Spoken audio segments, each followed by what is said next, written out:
Some families live in luxury, but the Saudi royal family lives in a different world. A world where gold cars, private jets, and $500 million yachts are just the beginning. And their fortune? It's not in millions or billions, but in trillions. At the center of it all is Crown Prince Mohammed bin Salman, making headlines for bold moves and even bolder spending.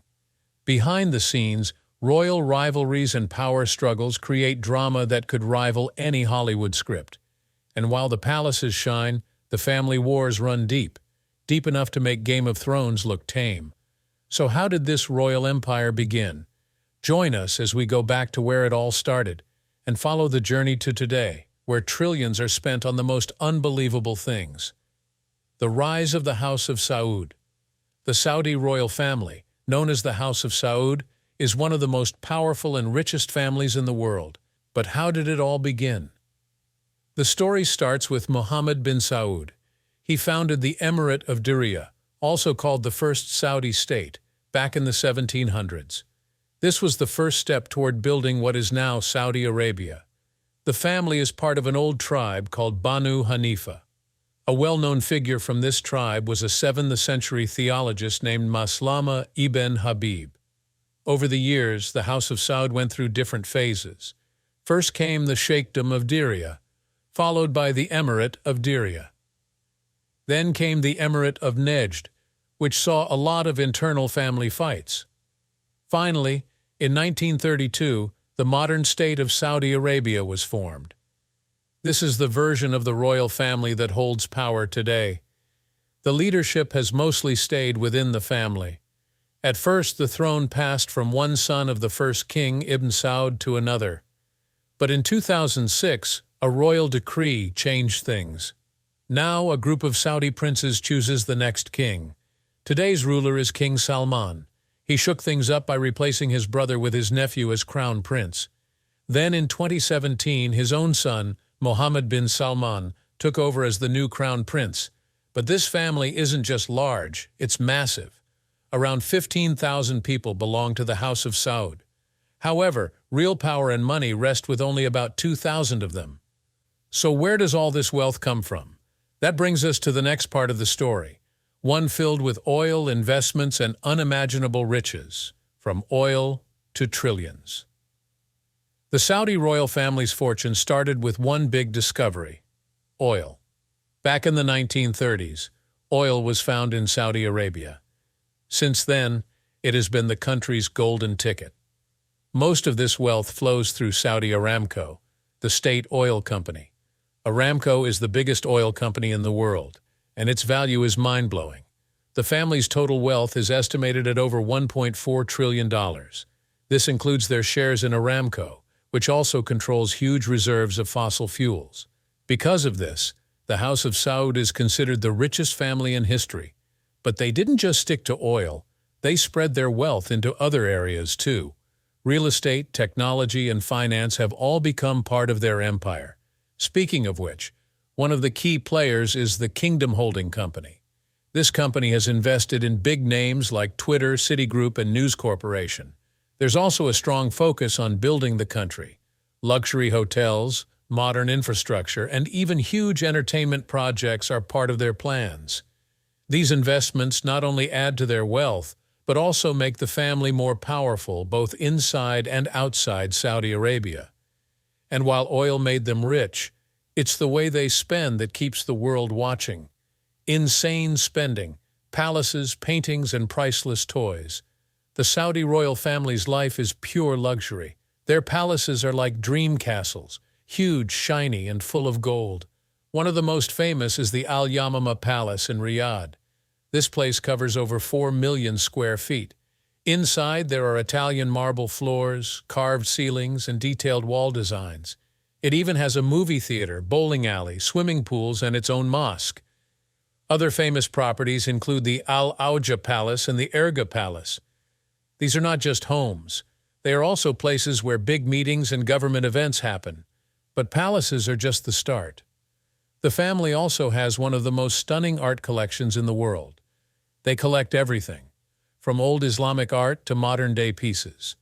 Their collection includes works by legends like Leonardo da Vinci, Pablo Picasso, Jeff Koons, and Takashi Murakami. Speaking of which, did you know that the Crown Prince Mohammed bin Salman made headlines when he bought Leonardo da Vinci's Salvator Mundi? The price was a jaw-dropping $450 million. It was so surprising, it even made news across the world. The artwork was later said to be hidden away on his yacht. Speaking of yachts, the royal family owns some of the most expensive ones ever made. One of them is the Serene, worth $400 million. It has a pool filled with seawater, game rooms, helipads, and even an underwater room to view the sea. Another yacht, the Prince Abdulaziz, is nearly 500 feet long and can host 64 guests. Flying is no less fancy.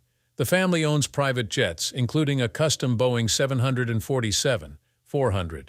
This plane isn't just a jet, it's a flying mansion. It's filled with gold details, rich furnishings, and space for anything the royals may need mid-air. And then come the cars. Think Rolls-Royces, Bentleys, Lamborghinis, all owned by different family members. Turki bin Abdullah, a Saudi billionaire, has a $22 million car collection. It includes a gold-plated Lamborghini Aventador SV. His entire fleet shines in gold, turning heads wherever it goes. As lavish as this sounds, there's more. Because behind all the sparkle, there are family feuds, power shifts, and behind-the-scenes drama that rivals the biggest shows on TV. Power, politics, and family drama. Being rich and royal doesn't mean life is always peaceful. The House of Saud has a long history filled with battles, alliances, and family tensions. Before Saudi Arabia became what it is today, the royal family had many enemies. There were fights with the Ottoman Empire, the Sharif of Mecca, and the Al-Rashid family of Ha'il. These fights helped shape the country but also left deep scars within the royal line. Even within the family there have been power struggles. Brothers and cousins have competed for control. At times this led to sudden changes in leadership, and not everyone in the family agreed on who should be king or crown prince. These battles weren't always public, but they changed the course of Saudi history. One of the biggest shifts came in 2017. Crown Prince Mohammed bin Salman replaced his cousin, Mohammed bin Nayef. This change was approved by the Allegiance Council with 31 out of 34 votes. It marked a major shift in power. Mohammed bin Salman became the next in line and started making headlines around the world. He has pushed for big changes in Saudi Arabia, including allowing women to drive and opening up the country to tourism. But his spending habits and bold moves have also brought criticism. Still, he remains a central figure in the royal family's future. The king's cabinet includes many royal family members. This keeps power close to the family, but it also makes the internal politics even more intense. Prince Al-Walid bin Talal, a grandson of the first king, was once listed by Forbes as the 34th richest man in the world. In 2015, his net worth was $22.6 billion. But even he faced trouble when he was detained in a corruption crackdown led by the crown prince. It was a sign that not even the richest royals are untouchable. Speaking of spending, did you know that Saudi Arabia spends more money on weapons than any other country in the Middle East? The world's biggest military spender. Saudi Arabia is the biggest arms importer in the entire world. According to the Stockholm International Peace Research Institute, Saudi Arabia spent around $67.6 billion on its military in 2018 alone. That's more than many countries' entire yearly budget. Much of this spending went into the war in Yemen. In 2015, Saudi Arabia and the UAE started a military campaign in Yemen. They said the goal was to help bring back the Yemeni government, which had been forced to leave by Houthi rebels. But even with all their airstrikes and military strength, they couldn't win full control. The Houthis still held the capital, Sana'a, even after years of fighting. It didn't stop there.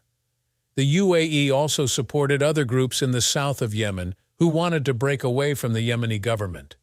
This made the situation even more complicated. Because of this long war, Yemen is now facing a humanitarian disaster. One moment that caught global attention was when a Saudi airstrike hit a school bus. In 2018, Then U.S. President Donald Trump responded saying, "That's a horror show when you see a thing like that." That was basically people that didn't know how to use the weapon, which is horrible. But the Saudi influence doesn't stop with Yemen. The kingdom has also been involved in power struggles in countries like Qatar, Egypt, and Libya. Many critics believe Saudi actions have added to the instability in the Middle East.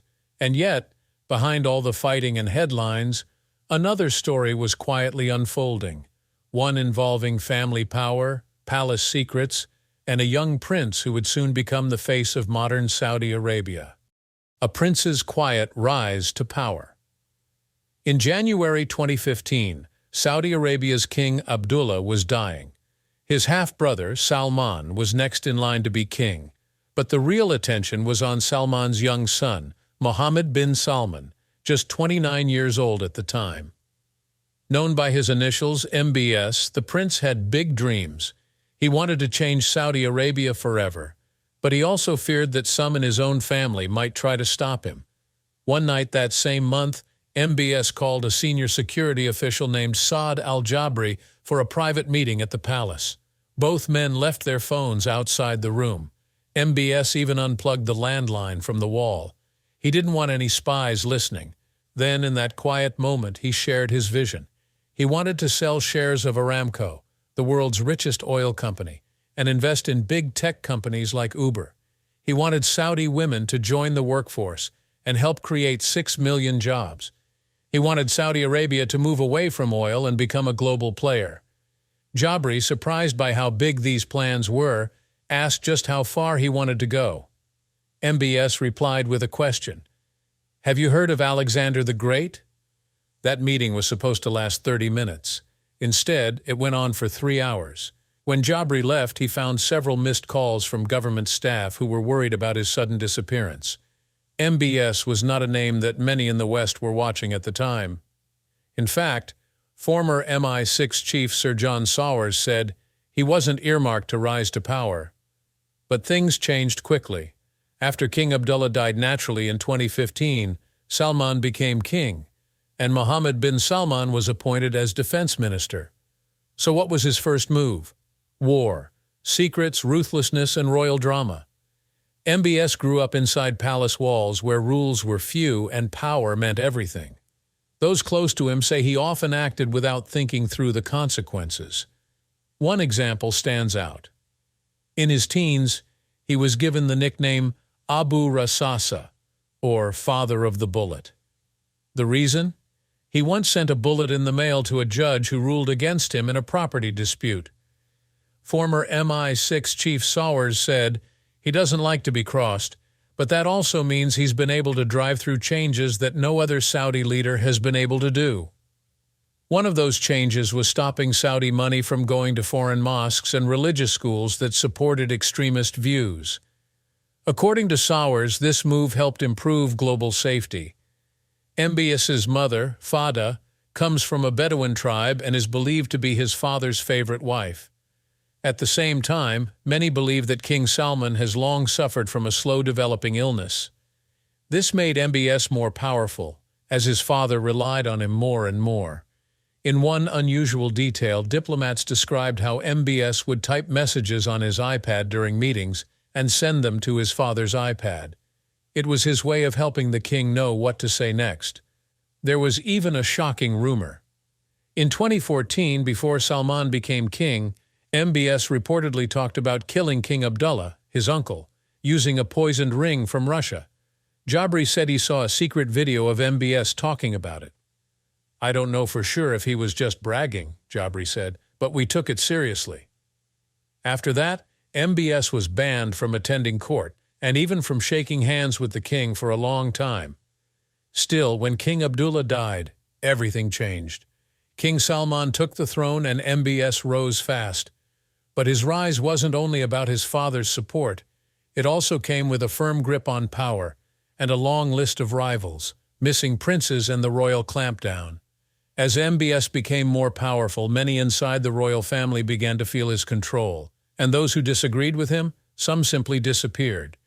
There is strong evidence that several members of the royal family were abducted, taken from other countries and brought back to Saudi Arabia against their will. These men were critics of the Saudi government. One of them was Prince Sultan bin Turki. Others included Prince Turki bin Bandar and Prince Saud bin Saif. They were all targeted because they spoke out. Officially, Saudi leaders denied all accusations, but stories and details kept coming out. People close to these princes claimed they were forced to return to Riyadh and held in secret locations. These disappearances created fear, even within the royal family. This wasn't the only way MBS tightened control. In 2017, a group of princes and top businessmen were locked up inside the Ritz-Carlton Hotel in Riyadh. The reason given was corruption, but many believed it was also a warning: stay loyal or stay locked up. Still, MBS kept pushing forward. He brought new ideas into Saudi Arabia. Women were allowed to drive, music concerts were allowed again, tourism opened up. Yet for every headline about progress, there was another about arrests, silencing critics, or harsh punishments. Behind the gold-covered palaces, priceless paintings, and billion-dollar investments, the Saudi royal family holds deep secrets. And at the center of it all stands a crown prince, ambitious, feared, and determined to shape the kingdom in his image. A painting, a yacht, and a plan for power. In 2017, a Saudi prince acting on behalf of Crown Prince Mohammed bin Salman made headlines. He bought a painting for $450 million. That painting was Salvator Mundi, believed to be painted by Leonardo da Vinci. It shows Jesus Christ as the Savior of the world. This made it the most expensive artwork ever sold. The painting disappeared after the auction. Some said it was on the prince's $500 million yacht, Serene. Others thought it was hanging inside a palace, but Bernard Haeckel, a professor and close contact of MBS, said it's actually kept in storage in Geneva. According to Haeckel, the Crown Prince has a bigger plan. He wants to build a massive museum in Riyadh. His goal is to make the painting the anchor object that brings people in, just like the Mona Lisa does in Paris. This wasn't MBS's only flashy purchase. In 2015, he bought the yacht Serene from a Russian billionaire.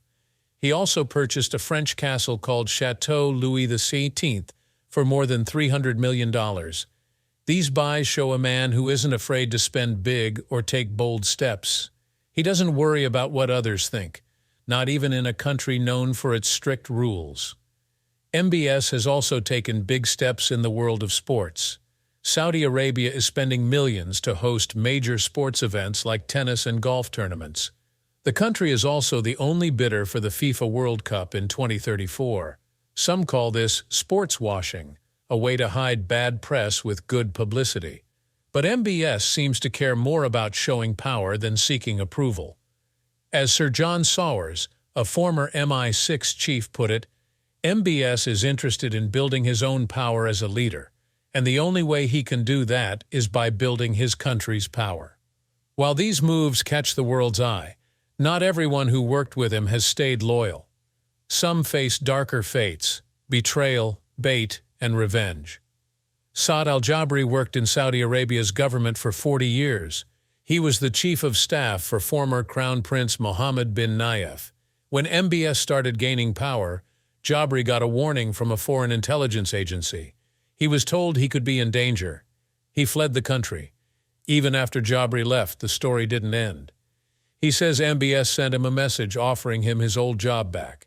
Jabri didn't trust it. "It was bait, and I didn't bite," he said. He believed that if he had returned, he would have been arrested or even killed. His fears grew when his two teenage children, Omar and Sarah, were detained in Saudi Arabia. They were later jailed for money laundering and for trying to escape. They denied these charges. The United Nations Working Group on Arbitrary Detention even called for their release. Jabri believes his life is still at risk. "He planned for my assassination," he claimed. "He will not rest until he sees me dead. I have no doubt about that." Saudi officials, on the other hand, accuse Jabri of corruption. They say he stole billions while working at the Ministry of Interior. They even sent Interpol notices asking Canada to send him back. But these requests were denied. Despite the serious accusations, Jabri is respected in the intelligence world. He was a major general. Both the CIA and MI6 credited him with helping stop terrorist attacks by al-Qaeda. Through all of this, art auctions, mega purchases, sports deals, and secret power plays, one thing becomes clear. Crown Prince Mohammed bin Salman is shaping Saudi Arabia his way, and he's not asking for permission. What do you think about the Saudi royal family's lavish spending? Too much, or just a show of power? Share your thoughts in the comments below, and don't forget to subscribe for more such stories.